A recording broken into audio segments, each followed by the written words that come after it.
Hey guys, welcome back to my channel. Today I want to discuss the nervous system, more specifically the simulation of the stimulation. Now you might have heard the term "you are living in a simulation." Indeed, if you start to search on social media and other places on the internet, you might start to find a lot of different content in this regard. But I want to share with you something that happened when I went into meditation and I started thinking to myself, what does this mean? What truly is the simulation that we are living in? And quite honestly, what I kept hearing in my inner voice was the stimulation is the simulation that we experience. What does that mean, really? What does it mean? Well, our body is a very sophisticated um, it's a very sophisticated thing, just simply to put it that way. We have the mental aspect, the spiritual aspect, and we have the physical aspect, the actual body itself.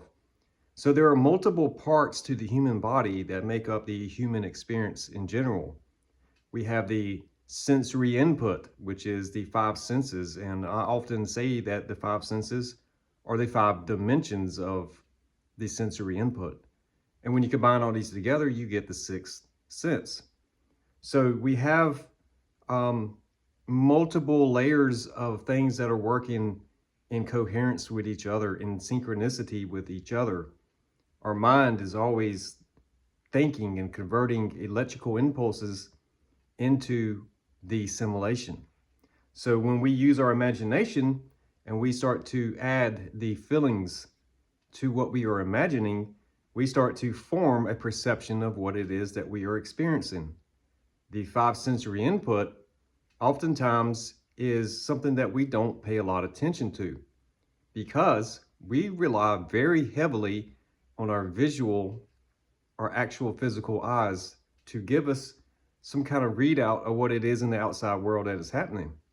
One of the things I also learned during my process of really trying to figure out what the simulation is simply that we are taking on what other people are saying the outside world is, and we are coupling that with our own vision, which can give us a skewed perception of reality itself. Now, a couple of videos ago, I used coins as a concept to display how attention works when multiple people converge their attention onto a single thing and then come to an agreement that something is a certain way. That becomes reality to the people who are in alignment for that. So big events that happen and they're played on TV, like a 24-hour news cycle, we start to mold and shape our reality to that perception. In some ways, and you can look this up for yourself, this would be like mass meditation or mass psychosis of the population. So the more that people are in agreement with any particular thing, the more it starts to become true. So when you start to understand through generations of education itself that we are taught that things are this way or that way, then we start to believe that as reality. We also have, in the early 2000s, reality TV became very popular.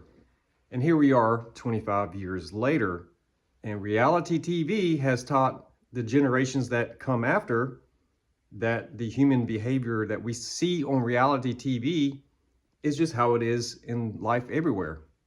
So the stimulation that comes from that is taking on all these things from the outside world, internalizing them, and then that is what is stimulated in the nervous system. Now, I do wear the caduceus, and it is very symbolic for both halves of the nervous system itself. I've done a few videos of the nervous system, so I don't really want to repeat things that I have already said. And I'm not going to put a lot of graphics in this video. I really want to focus on the simulation itself and this stimuli of the nervous system. Also, the other thing I want to point out is the DNA that is within every human being on this planet is passed down from generation to generation. that also affects our nervous system, our tree of life. We are the only things on this earth that we are considered the tree of life, and we don't have roots that hold us into the ground. So, in my own understanding through meditation, trees are planted in the ground. They have a root system, but they are fixed. Once a tree grows into the ground and it grows up big and strong, it doesn't move. Now, it can be put under tremendous pressure through storms and wind, all kinds of different external events. And if those roots are really dug down into the ground and firmly fixed, the tree can withstand many things. The human condition, for example, the roots are not in the ground. And there's a reason for that. I truly believe that we are not created to be stuck in one place our entire life.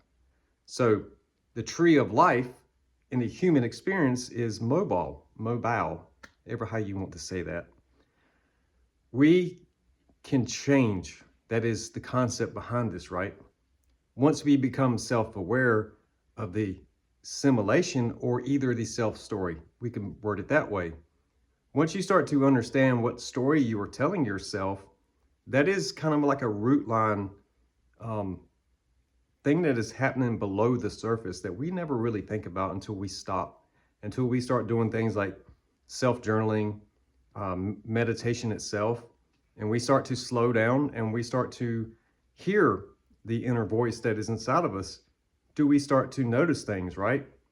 So for example, me sitting in meditation and asking myself, what does the simulation mean? What really is that? And the answer I keep hearing in my intuition is, it is the stimulation on the nervous system. So if we are used to certain style relationships in our life, for example, then we are familiar. It is something that is like what we are used to. So in that sense, alike attracts alike. So the two halves of the nervous system, right? If you grow up in an environment that's chaotic and the affection and love is not really there for you, then more than likely you're going to gravitate naturally and not even really know why you're gravitating towards those type relations with other people. And you might also be partly people pleasing. You might be scared to say what's on your mind because you might offend this person over here. If you act a certain way, you might tick off this person over there. If you are worried a lot, if you are around a bunch of people that worry a lot, then you are likely to take on a lot of worrying. All this stuff affects the chemicals in the body, the alchemy, all the chemicals, right? So you start to understand that your nervous system is whole from the beginning. It's always been whole, but perhaps just like fight or flight, when that activates, sometimes we never really leave the fight or flight. We stay in that for a very long period of time. And it takes us to get out of that mindset to switch off the fight or flight and turn back on the other half of our nervous system, so to speak. So we can become overstimulated to the point that we are pushed into a fight or flight scenario, and then we become very defensive. We become very guarded and standoffish because of events that have happened in the past, which are past tense, right? So that past tense becomes tension in the body. And that tension in the body affects our cells, our nervous system. It affects the way we think. It affects our perception. And it also affects the sensory input. So people that are very sensitive, I've been labeled as a sensitive person before. Oh, you're too emotional. You're too, you're too sensitive about certain things. Why do you have to be so sensitive? If you start going down psychology and you come across different content or articles about when people say that you're being too sensitive, perhaps it is the other way around. Perhaps someone is just being a narcissistic person to pick on you and then turn around and say that you're being too sensitive. Perhaps that is a bit of someone provoking you into becoming overreactive. And then when you overreact, then you're being too sensitive. So Through my own journals and my own writing, I have come to understand that sometimes learning to detach from circumstance, right? If you start to understand that some people do indeed provoke you, I'm not saying everyone, I don't want to blanket statement everybody into that scenario, but if you do find yourself in situations where people intentionally cross your boundaries, right? Because anything that goes inside and affects the nervous system has crossed a physical boundary, right? The body itself is a physical thing. You can touch the body. So when you cross a boundary, it is not just the personal space, it goes into the body and affects the body. So my research, into all the different five senses, right? So hearing, you can never shut your hearing off. Your hearing is always active. And the funny thing about that is most people listen to respond. They don't listen to understand. And when you're around people who are in that fight or flight, or they are arrogant personality who knows it all, you cannot tell anybody that knows it all anything. Even if it's beneficial to them, they know it all. And because they know it all, they don't want to hear it.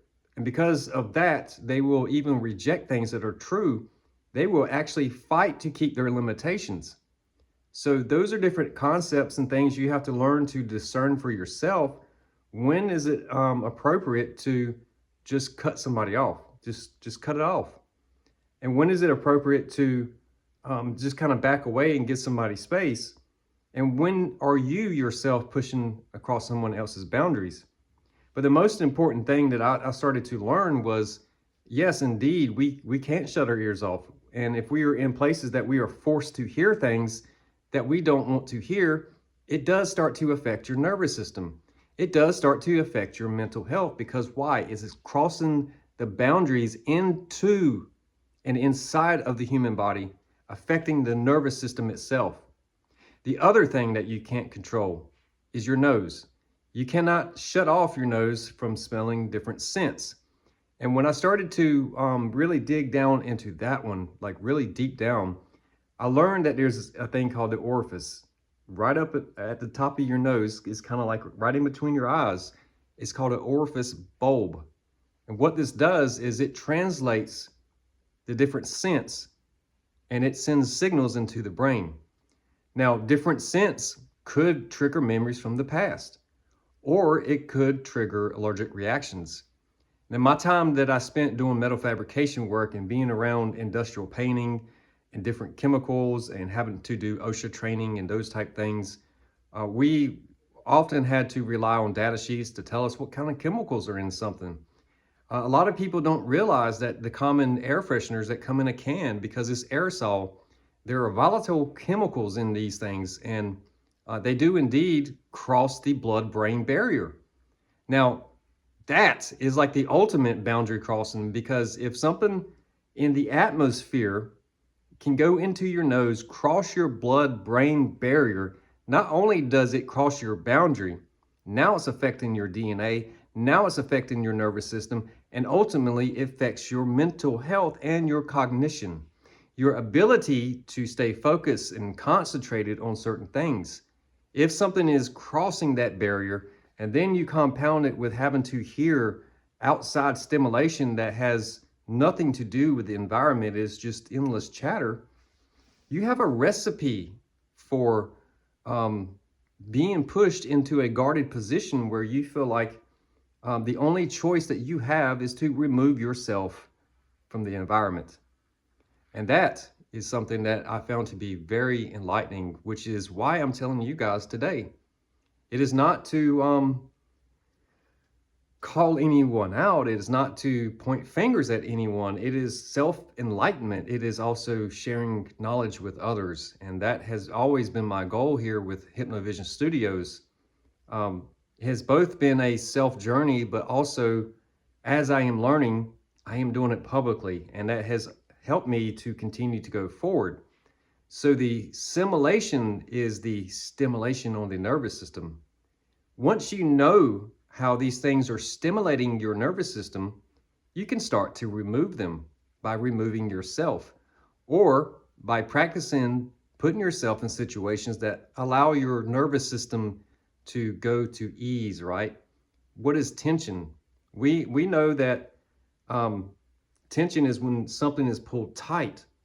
So the DNA in our system tenses up. Past tense, present tense, future tense. It is tension. How do water bugs walk on water? It is because they are not breaking the surface level tension because the weight is spread out on their legs as they walk across the water. There are many ways that you can observe actual tension in physical reality, but the nervous system itself is wired the same way because we are 70 to 80% water. We have chemicals in our body. We have different acids in our stomach, and we have electrical impulses that are running through our body, through our nervous system itself. So we have electrical, we have water, we have matter, we have chemicals, and we have the waste products, right? So, what goes in has to come out. There is always this exchange of multiple types of energy. And when you start to understand the four major elements of life, you have air, water, earth, and fire. These are four major elements that make up life. And all of these elements are having to work together. And our brain is literally contained in darkness. It is relying on all five of these senses to get a clear picture of what it is that you are experiencing in your environment. So there are a lot of things you can do to help yourself, like sunlight is a natural, it's probably one of the best healers in the world because it brings life to earth. Without the sun, there is no life. So I've done a lot of videos about the sunlight, the science of light, and the circadian rhythms. That is another thing that is happening with the pineal gland, the pituitary gland, the hippocampus. There is the chemical process that is happening, the natural chemical process. The body is designed for self-healing. And when we start to introduce a lot of foreign objects into the body that are not natural, then the body starts to struggle and it has to consume or burn extra energy to remove these things back out of the body, remove these toxins from the body. So, everything is okay within moderation, but the minute it becomes too obsessive, then it starts to throw off the chemicals, right? And if certain chemicals are out of whack, then we go and compound them by becoming dehydrated. We compound them by not eating good, and we compound them by not sleeping good. So our circadian rhythm gets off and it gets out of whack. Our ability to heal and recover becomes slowed down. And our DNA is not able to regenerate the cells in the body quite as fast. So there's a lot of things that start to get the body out of whack, and then we are mentally in a fight and flight. We become guarded. Our life becomes very chaotic. And at that point, the stimulation is very intense. The chemical imbalance happening in the body is chaotic. It is out of balance. And so you can start to see how the simulation of what the first person experience is actually running through all of these things. It changes our perception. It changes how we experience reality itself. What is real to me and what is real to you? So sometimes to get out of the fight or flight, we have to find safe harbor, so to speak, meditation, just being out in nature, breathing fresh air, drinking a little bit more water, and really allowing the body a bit of time to rest and recoup itself. And you will start to see changes that follow that, because the closer you get to more of a natural harmonic balance within the body, the nervous system itself will start to balance itself out. It is two halves, really, because we have the left brain and we have the right brain, and we have shared DNA from our parents who have shared DNA from their parents. And just like fingers of a tree, it splits off, and you could trace it all the way back to the beginning of time if you could really have an accurate photo of that. But the best place to get that mental image is internally, through meditation and allowing the body and the inner voice of intuition to speak to you. One of the things that I really, recent times I watched Steve Jobs interview, and he talks about intuition. One of the other things he talks about is the why factor. And when you start looking into the why factor itself, you will find a lot of information out there, because oftentimes it is the why factor that we miss, completely miss. We know what we want, we know what we desire, but we don't know how to get there. And our why factor sometimes can be off because we are looking at X marks the spot. This is the goal that I want to get to, but I don't know how to get there. And I don't know why I have to take certain steps to get to the end result. Or I am doing things that I think will get me to the end result, but I don't know why these things have to happen, because ultimately they're not getting me anywhere closer to my end result. So perhaps those things are things that we all can self-reflect on. And if we ask ourselves why, and we come to realize that it is not helpful, not beneficial, then we can remove these things from our life, and it will get us to our manifestations or our end goals a lot faster. The why factor really does shed a lot of light on things, because from a discernment, intuition standpoint, when you start to ask why, you start to reveal things that perhaps you never noticed before. One of the things with the Steve Jobs interview was he was referring to once Apple started manufacturing and he started getting into the administrative side of things, he started asking, why do we have to do things this way? Well, Mr. Jobs, it's just the way it has always been done. And so that was a revealing point, because the ability to innovate and come up with new ways has been lost. We are just repeating things that have been done in the past. And so he came in and started to change these things, because this is the way it's always been done. But now we are going to do it a different way. And guess what? Apple went on to become one of the most well-known products out there. And they have some of the most loyal customers on the planet. There are people who, they are some of the most loyal people. There's no other way to put it. To be ahead of the curve, to own Apple products, to always stay up to date on the latest and greatest with Apple. And it's because they started with the user experience and then they worked backwards, right? So they knew what they wanted to provide, and they knew why they wanted to provide it, because it is about making the user experience, having their life better because of the Apple product.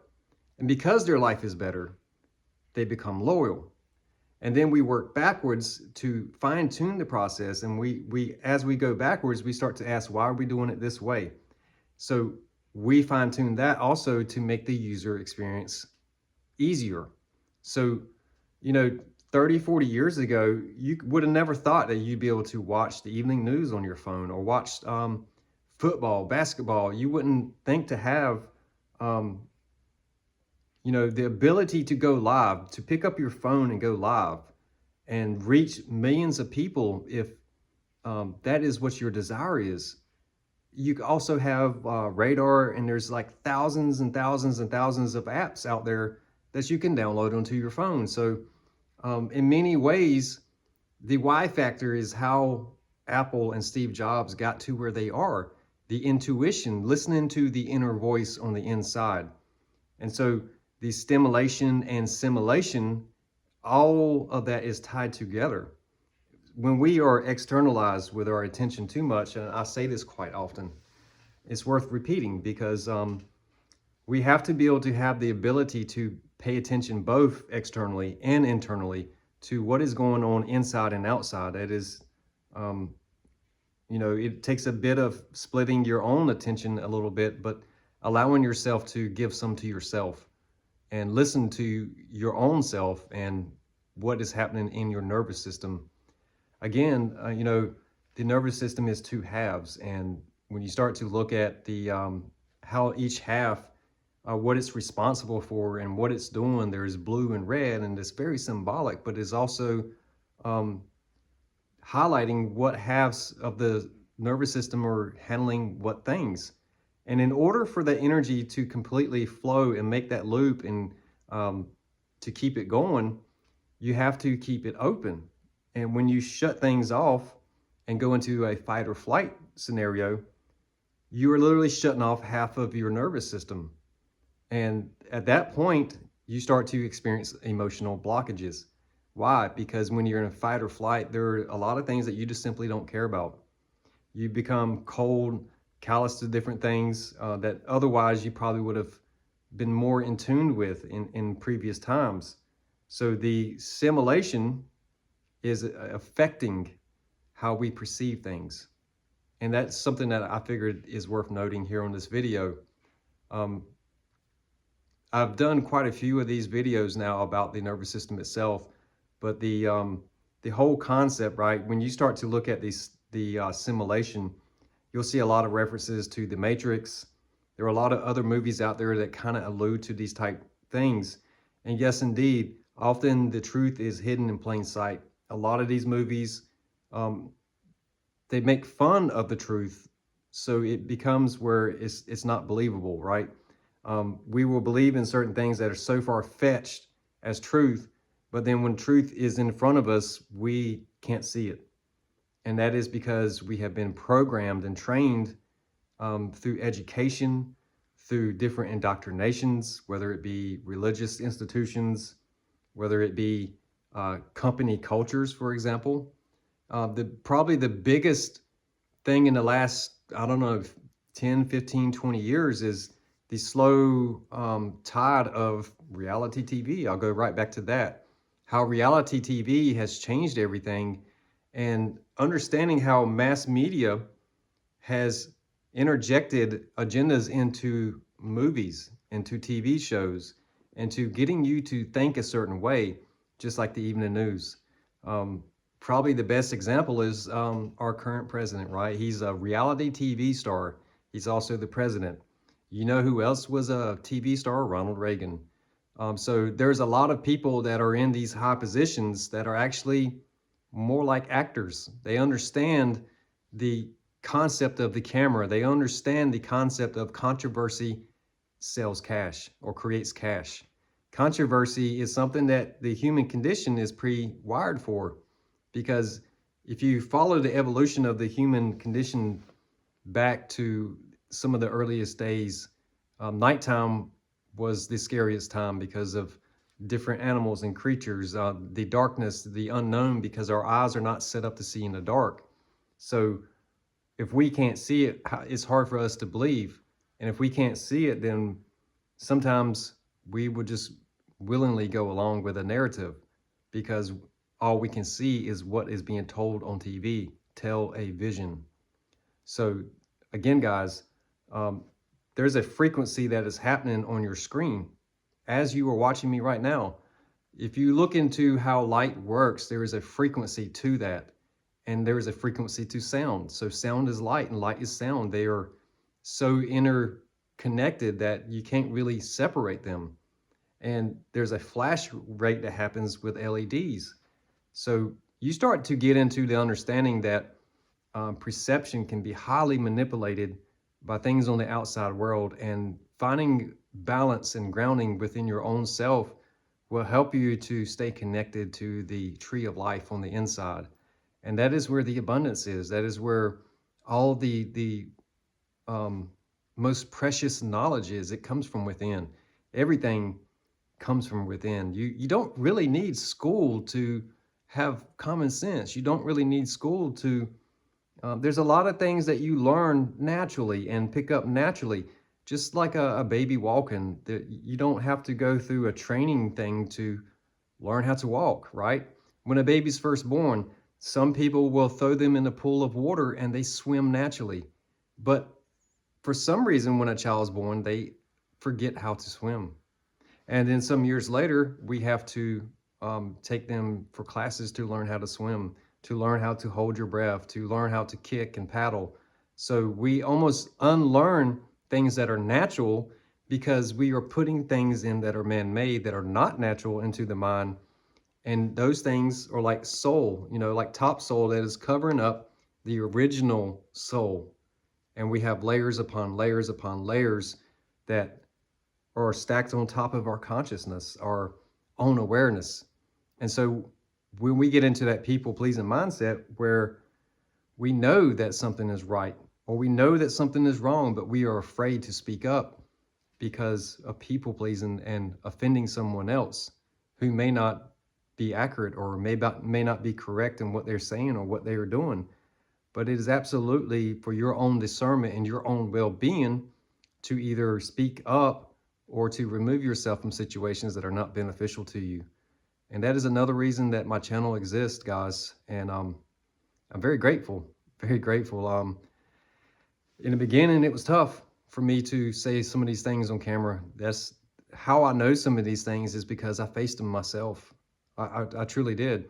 Um, I wouldn't say it if I hadn't experienced it in some form or fashion. I wouldn't talk about it. So um, there's a lot of things on my channel that probably are not way up there on people's list because they'd only care about who's winning the championship or who's winning a race today or who's getting traded to what team or all this escapism, right? Entertainment.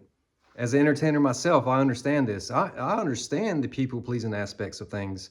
As an entertainer, it is my goal to create the conditions and the atmosphere for people to have a good time.